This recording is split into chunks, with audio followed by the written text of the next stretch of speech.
Don Federico Hoyos, ¿cómo me le va? Nacho, muchas gracias por la invitación, muy contento de estar aquí con usted y llevo escribiendo, no pues Nacho, recientemente casi 11 años sin parar.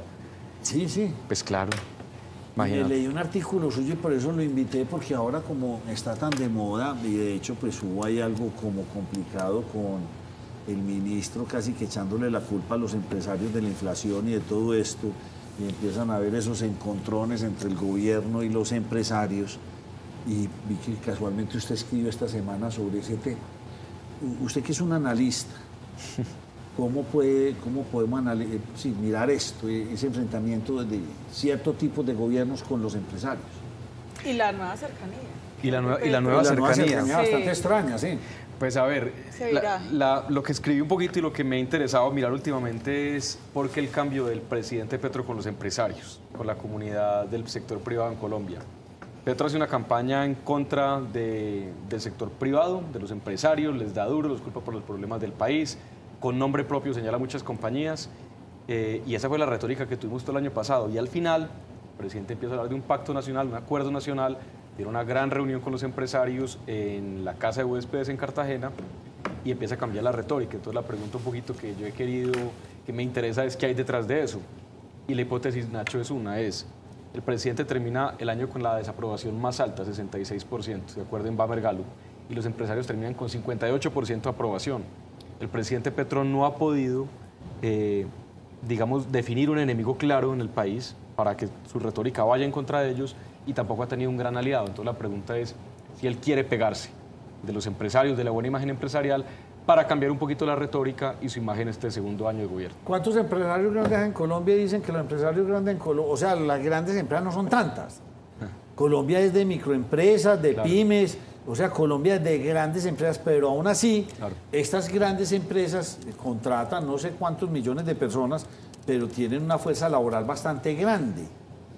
Y es una fuerza laboral con sindicatos, es una fuerza laboral que uno diría, en estas grandes empresarios o estas grandes empresas, el salario mínimo no existe. Por lo general arranca por encima, 100, 200, 300 mil pesos. O sea, ¿son esclavizadores, no son esclavizadores? ¿O a qué se debe que quieran hacerlos ver así? No, yo creo que esa es una retórica que él ha intentado tener, la de señalar al empresario como lo que estás diciendo, como alguien que explota laboralmente. Y lo que vamos viendo es que eso no le funciona al presidente de la República. Esa retórica no le ha dado resultado, no le ha dado réditos. Y por el contrario, se ha visto que la implementación de algunos programas sociales es importante tener a las entidades financieras, por ejemplo, de su lado. Le hablo de uno en particular, el ingreso solidario, que fue uno de los programas más exitosos del gobierno pasado del presidente Duque durante la pandemia para hacer un giro directo a los hogares más pobres con unos intermediarios financieros, que eran las entidades, los bancos, que entregaban este giro directo. Cuando llega el presidente Petro con su nueva director de EPS, no tenía la capacidad para hacerlo. No tenía la capacidad para hacerlo. Entonces se da cuenta, creo, estamos especulando, que la intermediación privada sí es importante para ejecutar política pública y por lo tanto puede estar dando un viraje. Ahora la pregunta es, ahí hay un cambio, pero en el sector salud sigue con una retórica totalmente agresiva en contra de las EPS. Entonces un presidente que no se define, un presidente que no define un rumbo, que no se sabe si quiere ser amigo del sector privado o quiere ser enemigo declarado. Federico, yo recuerdo que el año pasado, cuando el presidente Gustavo Petro, en sus primeras visitas que hizo a Antioquia, decía, vamos a reindustrializar al departamento. Claro. En esa reunión que hubo el año pasado, que fue en Cartagena, pues varios empresarios, y también señalaban, venga, pero no vemos ningún dueño de empresa antioqueño. Digamos, ¿cómo leer eso? Porque también tenemos entendido que sí invitó a algunos, pero no pudieron ir, y sin embargo, pues hubo una gran fuerza de los empresarios de Colombia. Pues yo creo que un poquito eso obedece a la idea de un presidente que quiere gobernar únicamente a punta de órdenes o de ideas. Sí. Y es, hagamos un aeropuerto internacional en la Alta Guajira. Bueno, eso es muy complejo hacerlo. Hagamos un metro que comunique Buenaventura. Es difícil hacerlo. Reindustrialicemos a Colombia. ¿Tú cómo reindustrializas un país sin el sector privado y sin la cooperación del sector privado? Pero sobre todo la idea más importante es tú cómo lo haces poniendo más impuestos, teniendo una retórica en contra del sector privado, llevando la opinión pública en contra del sector privado y no generando incentivos, un diálogo y confianza. Entonces es un presidente que cree que puede gobernar únicamente dando órdenes y no yendo a ese ejercicio que es menos suntuoso, que es el de la administración pública, que es el día a día, la carpintería del gobierno. Es un gobierno muy bueno para los titulares, muy malo para la carpintería. Y ahora si lo leemos del otro lado, del lado de los empresarios, sí. Usted que está analizando pues ambos lados, ¿cómo leen los empresarios este llamado del presidente? Venga, reunámonos, venga, conversemos, hagamos un diálogo nacional. ¿Cómo lo leen los empresarios? De la manera como yo lo veo es que los empresarios, los dueños de los grandes grupos económicos tienen un espíritu institucional y democrático en donde si el presidente llama, pues uno va donde el presidente. Ahora, yo creo que el llamado también es a que los empresarios tengan cuidado en no ser utilizados por parte del gobierno nacional, que tiene una desaprobación tan alta y quiere de pronto contagiarse de la buena aprobación de los empresarios. Pero yo creo que los empresarios hacen lo correcto acudiendo al llamado del presidente, siguiendo la institucionalidad, respetándola. Ojalá sea de buena fe y no simplemente como una razón para escudarse en lo que yo digo que es la mala gestión del gobierno en una retórica antiempresarial. Federico, son muchos los interrogantes. Dentro de la retórica que usted está mencionando, el presidente de la República incluso utilizaba las palabras, como lo decía Nacho López, de esclavitud, y hacía la asociación de que el empresariado colombiano ejercía de cierta manera la esclavitud. Sin embargo, lo vemos siendo mediador entre la negociación de dos grandes potencias de las economías, que son el grupo Gilinski y el grupo empresarial antioqueño. ¿Será que sí se quiere pegar de la buena imagen de los empresarios o será que lo que quiere es posicionarse como un líder mediador para recuperar de pronto la imagen que se le perdió en ese año? Sí, esa es una muy buena pregunta, y es ¿cuál es la intención del presidente con esto? Yo veo tres cosas con eso. Primero, el presidente, al acercarse a los empresarios, genera una señal de tranquilidad a los mercados que han estado preocupados, digamos, con las declaraciones como las que mencionas de tildarlos de cosas muy negativas a los empresarios. Segundo, a los colombianos que sacan sus ahorros o que congelan sus ahorros, creo que se les intenta mandar una señal de tranquilidad también a los hogares colombianos diciendo yo no soy un presidente de un gobierno antiempresarial. Y tercero, a quienes creen que, digamos, este gobierno podría dar un giro brusco a la democracia, también dar una señal de tranquilidad. Eso es lo que yo creo, que el presidente quiere calmar un poco las aguas con esto, pero es muy difícil porque el presidente dice algo y luego el ministro de Hacienda, como señalaba Nacho, dice otro, y culpa a los empresarios, por ejemplo, de la inflación. Entonces, si me permites como dar ahí un giro a esto, es muy complejo leer un mensaje del gobierno porque no es uniforme. Unos dicen unos, otros dicen otros, y las señales son muy confusas. Hace unos minutos leía que el ministro del Interior, me parece, de Hacienda, hablaba de una pequeña reforma a la Constitución. Eso ya prende todas las alarmas y prende todas las banderas rojas para los mercados internacionales al ver que se está hablando de cambio de la Constitución en Colombia. Sí, no lo he visto, no lo he visto. Sí, no sé en qué, hay que mirar. Última hora, recibimos esa última hora. Míreme, uno tiene microempresarios, sí, pymes, y de ahí empresas medianas y las grandes empresas. ¿Por qué atacar al grande? Si realmente, digamos, los que son muy irregulares o les falta más disciplina en contratos son las pymes, sí, y las pequeñas empresas, son muy informales, pues por eso están constituidas, pero manejan un grado de informalidad grande. Ahí no es donde realmente se debería entrar a formalizar, porque también son unos grandes generadores de empleo. Nacho, creo que es una pregunta muy pertinente y buena, y es la pequeña y la mediana empresa, que como usted dice, la mayoría, compone la mayoría de la economía colombiana. El mismo nombre lo dice, son pequeñas y medianas, ¿no? Pues son pequeños negocios familiares, que de pronto no tienen el reconocimiento que tienen algunas grandes compañías, que pueden ser, digamos, enemigos visibles del gobierno cuando quieren generar una retórica de división. Entonces, claro, le sirve la gran empresa para señalarla y culparla, además de muchas fallas del gobierno actual. ¿Cómo el ministro de Hacienda va a mandar un mensaje diciendo que la inflación es culpa de las ganancias de las empresas del último año? Y entonces, claro, no va a hablar de las pequeñas y las medianas, que son, digamos, discretas y que no tienen un gran nombre. Habla de las grandes. Yo creo que por eso es que la señala, y por eso hay una inestabilidad en el mensaje del gobierno, en donde uno no sabe qué es lo que realmente busca con esto. Pero insisto en la idea, yo creo que el presidente quiere contagiarse de una buena imagen en medio de una falta de gobernabilidad para un año legislativo que empieza, Nacho, en donde hay un paquete de reformas por discutirse en el Congreso que arranca con pie izquierdo, además por los escándalos de este par de semanas. ¿Vio qué empresario dice que se va del país? No, y es ¿cuál? Muy mediático y habla mucho. Mario Hernández. ¿Se va? Sí, pues que ya va a tratar de tener su negocio en otra parte porque no está muy convencido del futuro. ¿Será que los empresarios se van a ir de Colombia? Yo no creo, Nacho.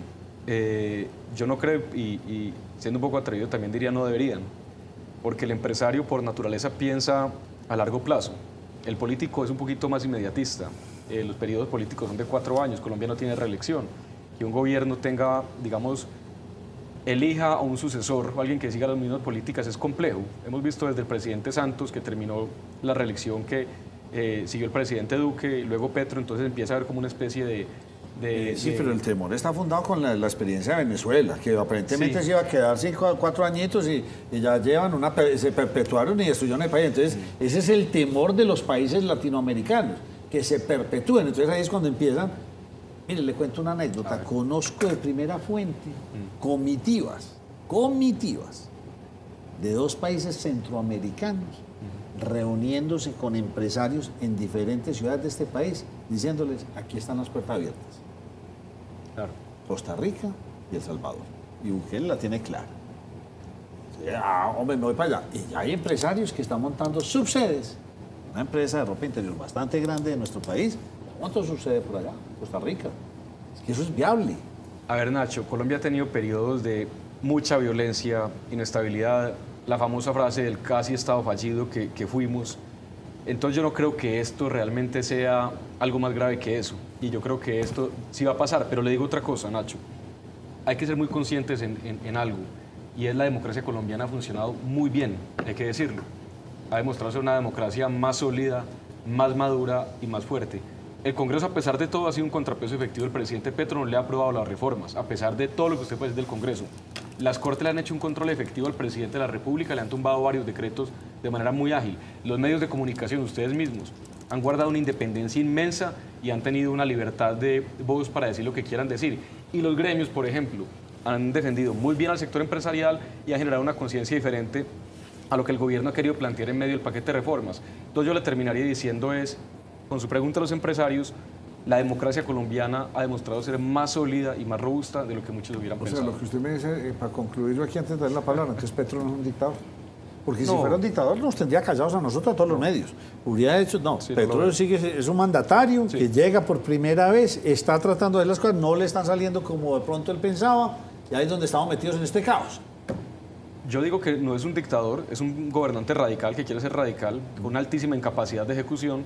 Y también no hay que ver únicamente en negativo, hay que ver en positivo, una democracia que funcione y que opera bien. Perfecto, María Andrea. Federico, finalmente reunirse con los empresarios pues no puede conducir a algo malo, pues está bien, y también pienso que genera un mensaje de confianza para el común. ¿Qué resultados se pueden esperar, digamos, al mediano plazo con esta reunión constante con empresarios? También veíamos esa cercanía con el Grupo Gilinski. Sí, es una buenísima pregunta. El presidente Petro nos va a demostrar en los próximos meses si él toma un camino de moderación o un camino de radicalización. Y ahí los empresarios pueden jugar un papel muy influyente en hablar con el presidente, en darle razones, en hablarle de cómo opera la economía.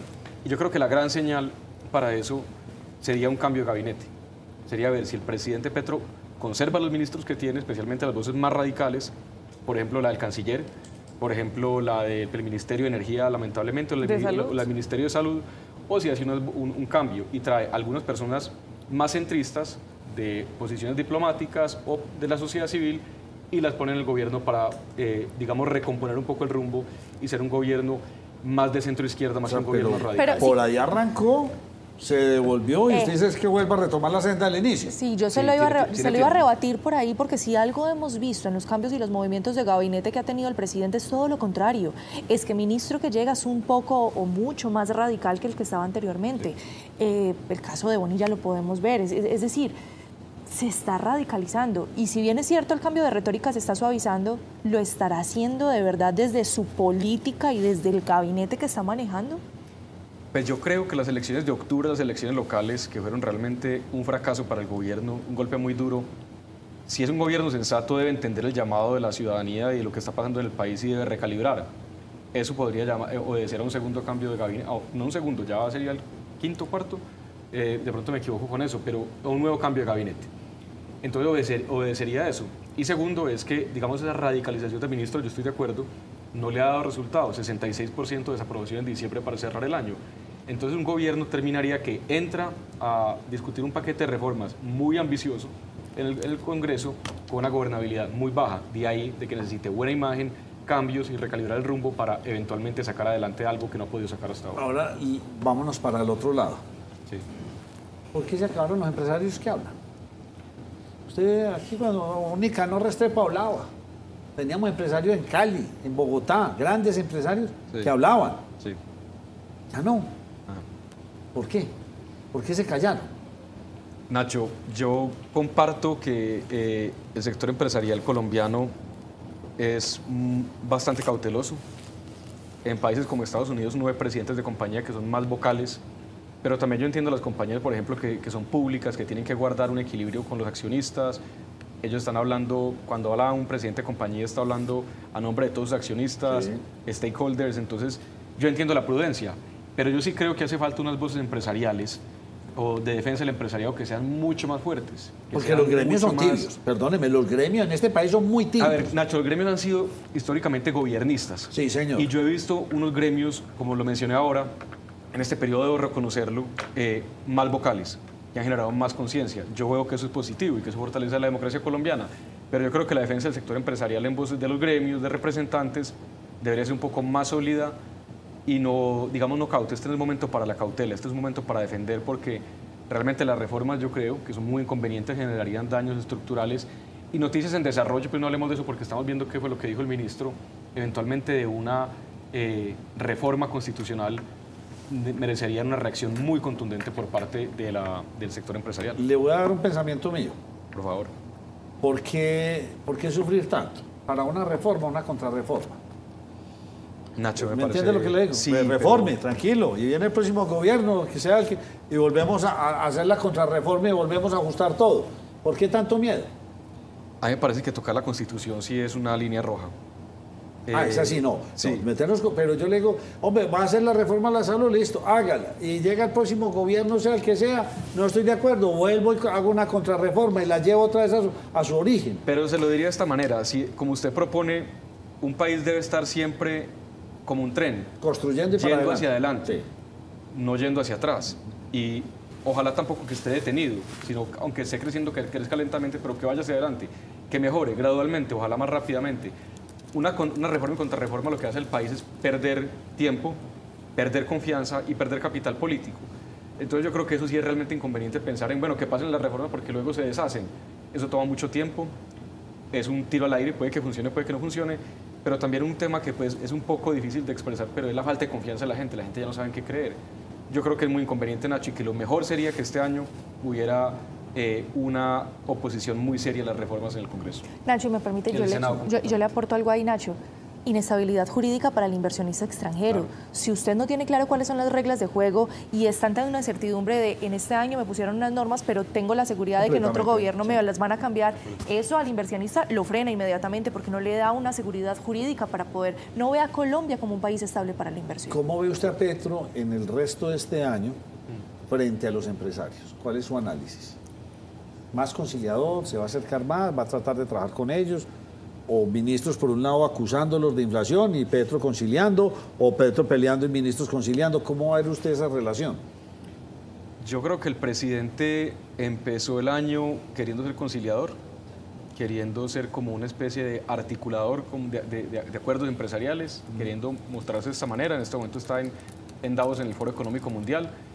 Volvió a arremeter contra las energías, digamos, tradicionales, contra la exploración de petrolera. Sí. Entonces, es un presidente impredecible, es un presidente en donde uno sabe para dónde va, pero es un presidente que es un político finalmente muy curtido, que sabe que no va bien, él es consciente, yo creo que él no va bien, las encuestas lo dicen claramente, y es un presidente que yo creo que está intentando hacer unos cambios, quisiera pensarlo de manera optimista, para recalibrar. Pero deja mucho que pensar, llamó a los gobernadores afines, a estos los llamó primero, sí. Después a los que no afines, los citó después. Llama a ciertos empresarios a Cartagena, en los cuales no había ni un antioqueño, y creo que en otras partes del país no había. Y después ya me reúno con el resto de la partecita, y es extraño, no hay como una, y valga la palabra, no hay como una democracia en ese sentido. Venga, vamos a reunir con los grandes empresarios. ¿Cuántos son? ¿15, 20? No, me reúno hoy con 5, que estos son los que a mí me interesan. Es extraño ese manejo que hace. Sí, yo estoy de acuerdo que es un gobierno, digamos, poco democrático porque es selectivo con quien habla. Eso es. Y el gobierno que, valga la redundancia, está gobernando, pues tiene que hablar con todo el mundo por definición. Creo que este ha sido un gobierno que ha excluido, que no ha ayudado a esa integración nacional y lo ha hecho, como usted menciona, con grupos empresariales, grupos políticos, gobernantes electos. Yo realmente creo que Petro no ha contribuido a eso que hablan con tanta grandilocuencia de la reconciliación nacional. Petro no ha ayudado en ese sentido. Federico Hoyos, ¿cómo le fue en su embajada? Bien. A mí me fue, Nacho, muy bien. En Canadá. Son buen socio los canadienses para Colombia. Muy grandes socios, Nacho. Sí. Es un país no únicamente que comercialmente es muy importante, tenemos un acuerdo comercial con Canadá, sino que es un país del que Colombia puede aprender mucho. Le doy un sector en particular, en explotación de recursos naturales y al mismo tiempo con prácticas de sostenibilidad. Sí, son expertos. En eso, le doy otro que me llama la atención, en migración, integración de los migrantes a la sociedad. Colombia es un país bastante conservador en ese sentido. Nos mandan más de lo que les mandamos y podríamos mandarle mucho más, ¿o no? ¿Colombianos a Canadá? No, de productos. Estoy hablando de productos. Nos mandan demasiadas cosas allá, pudiéndole nosotros mandar también demasiado, no sé, alimentos, materiales, no sé. Colombia tiene un potencial exportador gigante. Pero seguimos con una balanza comercial totalmente descuadrada. Sí, sigue descuadrada, Nacho, y eso parte de la seguridad jurídica, de la estabilidad de los discursos de los gobernantes, pero de que sean gobernantes que realmente crean en el comercio. ¿Qué mercado vio usted ya potencial para Colombia, fuera del banano, el café, no sé, qué ve usted potencial? Los servicios, Nacho, con los servicios, el talento colombiano. Montreal, por ejemplo, es pionero en inteligencia artificial y necesita programadores por montones. Un tema fundamental para Colombia, le digo cuál es, para que podamos, digamos, ser exportadores además de bienes de servicios, el bilingüismo. Que los jóvenes colombianos, que los niños desde los colegios empiecen a hablar inglés, que realmente la segunda lengua de los colombianos sea el inglés. Singapur le apostó con toda la decisión del mundo a eso. Colombia le va a apostar, claro, pero sí, en serio. Bueno, con recursos, con decisión política y con valentía. Café les está llegando, bananos les está llegando, claro, aguacate les está llegando. Sí. Falta que les lleguen ochuas, que le lleguen, o sea, somos un país muy importante. Es interesante que le llegue aguacate teniendo pues a México un poquito más cerca y siendo el principal exportador que se tiene de aguacate. ¿Será que sí le vamos a mandar aguacate? Me parecería llamativo. Guacamole. Sí, transformación de producto, porque le da valor agregado. Federico, esa es una discusión que seguiremos teniendo aquí en este programa, cómo darle valor agregado a todos esos grandes productos que tenemos en nuestro país. ¿Mandamos naranjas o compramos naranjas en jugo de esas que venden gringas, que a todo el mundo le encantan esos juguitos?